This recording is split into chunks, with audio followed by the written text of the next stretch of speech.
நம்ம தொகுதி பிரமுகர் நல்ல சிவத்துக்கு ஒரு செலவு வைக்கிறதா முடிவு பண்ணி இருக்கும். உங்களால முடிஞ்ச நிதி உதவி தரணும். வேற ஊர்ல நிறைய கல் இருக்கிறதுனால உடனே செலவிச்சிட வேண்டியதா? என்ன பெரிய நல்லது செஞ்சாரு உங்க நல்ல சிவம்? அனாவசியமா ஏன் செலவு பண்றீங்க?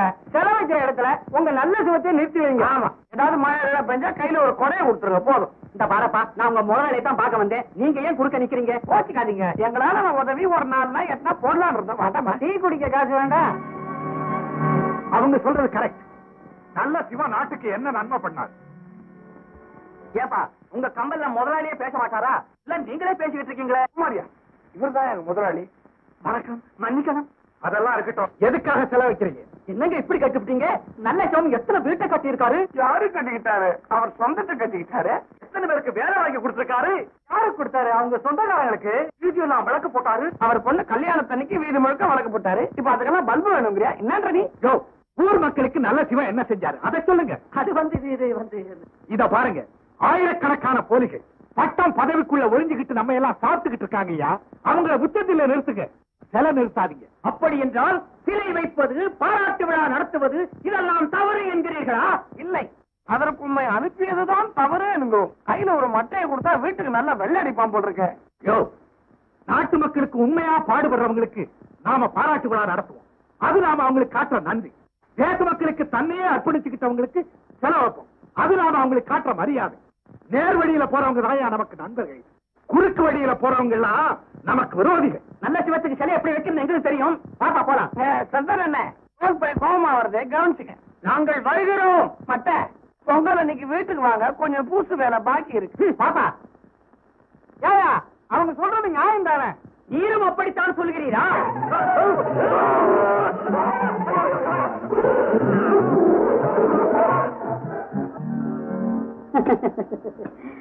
உலகத்துல என்னென்னமோ அதிசயம் எல்லாம் நடக்குது. நான் அமெரிக்காவில இருந்தப்போ 82 வயசு கிழவி ஒருத்தி கைக்குழந்தையோட ஆஸ்பத்திரியில இருந்து போனா. ஒரு 25 வயசு பையன் கைய பிடிச்சு அழைச்சுக்கிட்டு போனா. அந்த குழந்தை பேரனா இருக்கும், கூட போனவன் மகனா இருக்கும்னு நினைச்சா அவங்க புருஷன் கொண்டாட்டியா. அது அவளுக்கு 6வது கல்யாணம். 6 வயசுல எனக்கு உடம்பு சரியில்லைன்னு சொல்லி அமெரிக்காவை கூட்டு போறீங்க. அதுக்கப்புறம் அதை விடவே மாட்டேங்கிறீங்க. அமெரிக்காவை பத்தியே பேசிட்டு இருக்கீங்க. அமெரிக்காவை எப்படிரா மறக்க முடியும்? ஏண்டா இன்னும் சின்ன வரலையா? இத வந்துட்டேன் பாட்டி. இல்லைங்களா, வெத்தலை இடிச்சிட்டு வந்து இலைய போடுறேன். ஏன் பாட்டி, உனக்கு சொந்த பல்லு பொய் பல்லு வச்சதுக்கு அப்புறம் கூட இந்த வெத்தலை ஆட்டம் மட்டும் போகலையே? இந்த வயசுல நீங்களே சமையல் பண்ணி நீங்களே பரிமாறணும். அடமடையா, உங்க அம்மா உயிரோட இருந்தா அவளை சமைக்க சொல்லிட்டு உங்களோட உட்கார்ந்து நானும் சாப்பிடுவேன். அவதான் புருஷனோட என்ன முந்திக்கிட்டாளே. அட, அம்மா கையால தான் சாப்பிட முடியல, ஒரு அண்ணி கையாலையாவது சாப்பிடலாம் இல்லையா? எனக்கு தாண்டா அந்த ஆசை.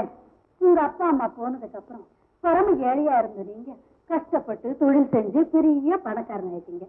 உங்க 2 பேருக்கும் நல்ல இடத்துல பொண்ணு பார்த்து கல்யாணம் பண்ணி வச்சுட்டேன்னா என் கடமை முடிஞ்சிடும். இந்த அண்ணன் மலமலம் யாரையாவது லவ் பண்ணி தொலைய மாட்டேங்கிறாரு. அரஞ்சனா தெரியுமா? என்னடா லவ்வா? சும்மா இருறா, அது அமெரிக்கா டைப்பு. ஆமா, உனக்கு கோபின்னு நான் பேர் வச்சதுக்கு பதிலா நீங்க கோபின்னு வச்சிருக்கலாம். உடனே புறப்பட்டு வந்து மாப்பிள்ளையை பார்க்கவும். இப்படிக்கு தரகர் தங்கவேலு. மீனாட்சி, சுந்தரி, ஒரு குட் நியூஸ். என்னங்க? நம்ம நினைச்ச மாதிரி மாப்பிள்ளை கிடைச்சாச்சு. யாருங்க அது? திருச்சியில மாப்பிள்ளை வக்கீலா பிராக்டிஸ் பண்ணிட்டு இருக்காரா. அம்மா இல்ல, அப்பா ஜட்ஜி. நமக்கு ஈக்குவலான ஃபேமிலி தானா. உடனே வந்து மாப்பிள்ளையை பார்க்க சொல்லி தரகர் தங்கவேலு லெட்டர் போட்டிருக்காரு. என்ன சொல்ற? சொல்றதுக்கு என்னங்க இருக்கு? இன்னைக்கு புறப்பட்டு போய் கட்டுப்புட்டுன்னு விஷயத்தை முடிச்சிடுங்க. நாள் ஆக ஆக வயசு ஆகிக்கிட்டே இருக்குல்ல. என்ன நீங்களும் வயசுன்னு வயசை பத்தியே பேசிட்டு இருக்கீங்க. அப்படி என்ன மிஞ்சி மிஞ்சி போனா 30, 32 இருக்கும். இப்போ எல்லாம் 35, 40 கல்யாணம் ஆகலையா? நீ யார சொல்ற? என்னத்தான் சொல்றேன். எனக்கு என்னமோ அந்த கல்யாணத்துல எல்லாம் ஆசையே இல்ல. நீங்க தான் எனக்கு கல்யாணம் பண்ணி வைக்கணும்னு அலையறீங்க. உங்க ஆசைக்காக வேணா நான் தாலி கட்டிக்கிறேன். மன்னிக்கணும், இப்ப மாப்பிள்ளை வந்திருக்கிறது நிர்மலாவுக்கு. உனக்கு வேணும்னா மாப்பிள்ளையினுடைய அப்பாவை பாக்குறேன். அவர் விடோயர், வயசை பத்தி கவலையே பட மாட்டார். எனக்கு நீ கல்யாணம் பண்ணி வைக்காட்டி கூட பரவாயில்ல. வயசான மாதிரி நினைச்சு பேசுனீங்க, எனக்கு கெட்ட கோவம் வரும். மீனாட்சி, இன்னைக்கு சாயந்தரம் நான் திருச்சி போறேன். கரெக்டா 6 மணிக்கெல்லாம் டிரைவர் வர சொல்லு. எப்படியோ இந்த சம்பந்தமாவது நல்லபடியா அமைஞ்சா சரி. ஏய், உன் பாட்டு கார் எடுத்துக்கிட்டு எங்கேயாவது போயிடாதடி. உங்க அப்பா சாயங்காலம் ஊருக்கு போகணும்.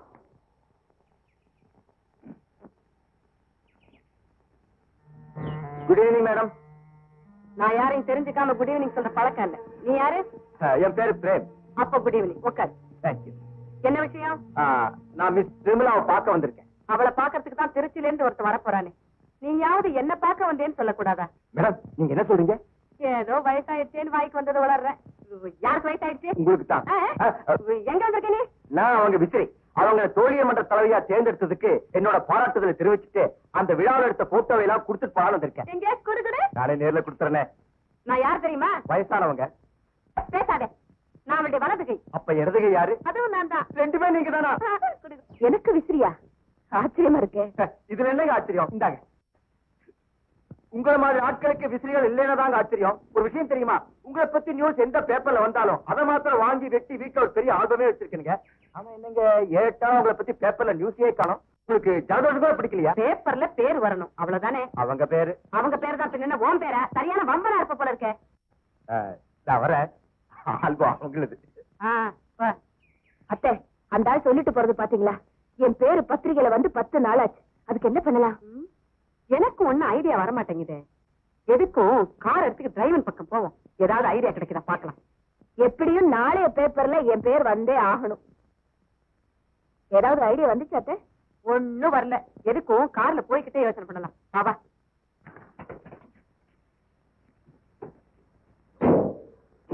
வேற ஒண்ணும் இல்ல சார். இன்ஜின் மட்டும் கொஞ்சம் அட்வான்ஸ்ல இருக்கு. அதை கரெக்ட் பண்ணா சரியா போடும்.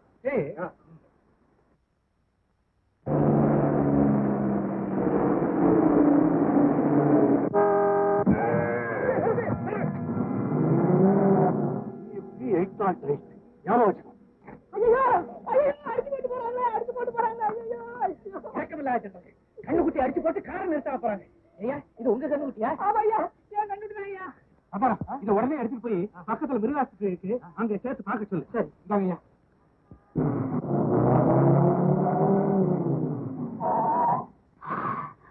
அப்பா நல்ல வேலை காரை நிறுத்தாம வந்தேன். இல்லைன்னா அந்த கண்ணுக்குட்டிக்கு கை போச்சு கால் போச்சு 1500 கூட ஊரே கூடி இருக்குப்பா. அத்தை, இந்த கண்ணுக்குட்டி அடிபட்டதுல இருந்து எனக்கு ஒரு அருமையான யோசனை. இப்ப நம்ம வண்டிய மரத்துல மோதணும். மரத்துல மோதப்பையா? முதல்ல நான் நினைக்கிறேன், நீ நினைக்கும். ஐயோ அத்தை, 2 பேரும் இறங்கிட்டு வண்டி தள்ளிக்கிட்டு போய் மரத்துல மோதணும். மோதிட்டு கார் நல்ல மெசேஜ் இருக்கு. நீங்க இந்த ஆக்சிடென்ட் இருந்து புறச்சதே அவசியம் தான். இந்த விபத்து எப்படி ஏற்பட்டுச்சு? சொன்னா யாரும் நம்ப மாட்டாங்க. ஆனா உண்மையான நிகழ்ச்சி. அதை சொல்லணுங்கிறதுக்காகத்தான் பத்திரிக்கைக்காரங்க உங்க எல்லாருக்கும் போன் பண்ணி வரவழைச்சேன். சொல்லுங்க. எனக்கு சின்ன வயசுல இருந்து எல்லா உயிர்கள் மேலேயும் அன்பு செலுத்துற இறக்க சுபாவம் உண்டு. இல்ல ஆமாங்க, கால்ல ஒரு கட்டெரும்பு கடிச்சுட்டா கூட அதுக்கு எந்த சேதமும் வராம பத்திரமா எடுத்துக்கொண்டு போய் வெளியில விட்டுட்டு வந்துடும்.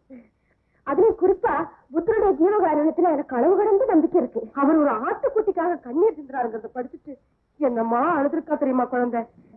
இன்னைக்கு கார் எடுத்துக்கிட்டு கோவூர்ல இருக்கிற எங்க வயலை பார்க்க போறேன். ஒரு அழகான ஆட்டுக்குட்டி பிறந்து ஒரு 6 மாசம் தான் இருக்கும். குறுக்கு சாய்ந்து வந்துச்சு. கார் நல்லா வேகமா வருது. ஒண்ணு அந்த ஆட்டுக்குட்டி அடிக்கணும், இல்ல காரை திருப்பி எங்கேயாவது மரத்துல மோதணும். ஒரே வினாடியில நான் ஒரு தீர்மானத்துக்கு வந்துட்டேன். நம்ம உயிர் போனாலும் பரவாயில்ல, அந்த சின்ன உயிருக்கு ஒரு ஆபத்தும் வரக்கூடாது. அப்படிங்களா? அப்புறம் வண்டியை ஓடிச்சேன். கார் டமால் ஒரு மரத்துல வந்து மோதிருச்சு. நெத்திலையும் கையிலையும் நல்ல அடி. அதுக்கப்புறம் மயக்கமாயிட்டேன். இப்ப சொல்லுங்க, ஒரு அல்பமான ஆட்டுக்குட்டிக்காக புது கார மரத்துல மோதி தன்னுடைய உயிரையே இழக்க துணிஞ்சிட்டாலே நிர்மலா, இது சரித்திரத்துல எழுத வேண்டிய சம்பவமா இல்லையா? நிச்சயமா. முதல்ல பத்திரிகையில எழுதுங்க. கண்டிப்பா எழுதுறோம். மிஸ் நிர்மலாவுக்கு ஜீவகாருண்ய திலகம்னு பட்டம் கொடுத்தாலும் பொருந்தும். பேருக்காகவோ புகழுக்காகவோ நான் அதை செய்யல, என்னுடைய ஆத்ம திருப்திக்காக செஞ்சேன்.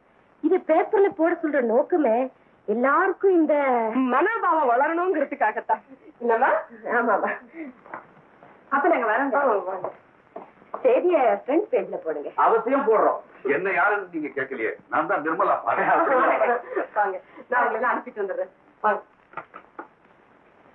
ஏம்மா, ஒரு ஆட்டுக்குட்டிக்காக கார மரத்துல மோதி இருக்கிறியே, கொஞ்சம் தவறு இருந்தா உயிரே போயிருக்குமேம்மா. அப்பா, நான் சொன்னதுல நீங்களும் நம்பிட்டீங்களா? பேப்பர்ல என் பேர் வரணுங்கிறதுக்காக நான் செஞ்சு பப்ளிசிட்டி ஸ்டண்ட். அடடே, நானும் நிஜமாவே நம்பிட்டேம்மா. குட்.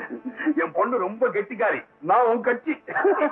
நாளை காலையில பத்திரிகை எல்லாம் படிச்சதுக்கு அப்புறம் தான் காபி. அவளை பாராட்டீங்களா? அவ செஞ்சது தப்புன்னு உங்களுக்கு தோணல? ஒரு நல்ல காரியத்துக்கு போக இருந்த காரை கொண்டு போய் மோதிச்சு வந்து நிக்கிறாளே, அவன் மேல உங்களுக்கு கோவம் வரல? மீனாட்சி, நீ சொல்றதுதான் கரெக்ட். நான் உன்னுடைய கட்சி. நிர்மலா, நீ செஞ்சது தப்பு. சாதாரண தப்பா?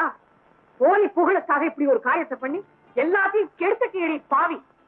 சாரிம்மா, அப்பா மாப்பிள்ளை பார்க்க போற விஷயத்த நான் மறந்தே போயிட்டேன். மறந்துட்டியா? இன்னைக்கு சேதமாயி நிக்கிறது நம்ம வீட்டு கார் இல்லடி, உன் வாழ்க்கை. கார் மோதுறது மரத்துல இல்லடி, என் நெஞ்சில. அம்மா என்ன மன்னிச்சிருங்கம்மா. மன்றத்துக்கு தலைவியானக்கு அப்புறம் 10 நாளா என் பேப்பர்ல என் பேர் வரலங்கிற ஆத்திரத்தாலதான் நான் அப்படி செஞ்சேன். அப்படியா? ஏண்டி, திருடுறவ குடிக்கிறவ இவங்க பேரும் தான் பேப்பர்ல வருது. போலி புகழுக்காக ஊரை ஏமாத்த உன் பேரும் தான் வருது. அவங்களுக்கு உனக்கு என்னடி வித்தியாசம்? இனிமே நான் உன் அம்மாவும் இல்ல, நீ எனக்கு மகளும் இல்ல. இந்த நிமிஷத்துல இருந்து உனக்கு எனக்கு பேச்சுவார்த்தையே கிடையாது. புரிஞ்சுதா? அம்மா, நான் செஞ்ச தப்புதாம்மா. அதுக்காக இந்த பெரும்பாலை உங்க ஆத்திரம் தீர வரைக்கும் அடிங்க. ஆனா பேச மாட்டேன் மட்டும் சொல்லாதீங்க பிளீஸ். என்ன அடிங்க, பேசுங்கம்மா. பேசலன்னா பரவாயில்ல, 2 அடியாவது அடிங்க. பேசவும் மாட்டீங்க, படிக்கவும் மாட்டீங்க இல்ல?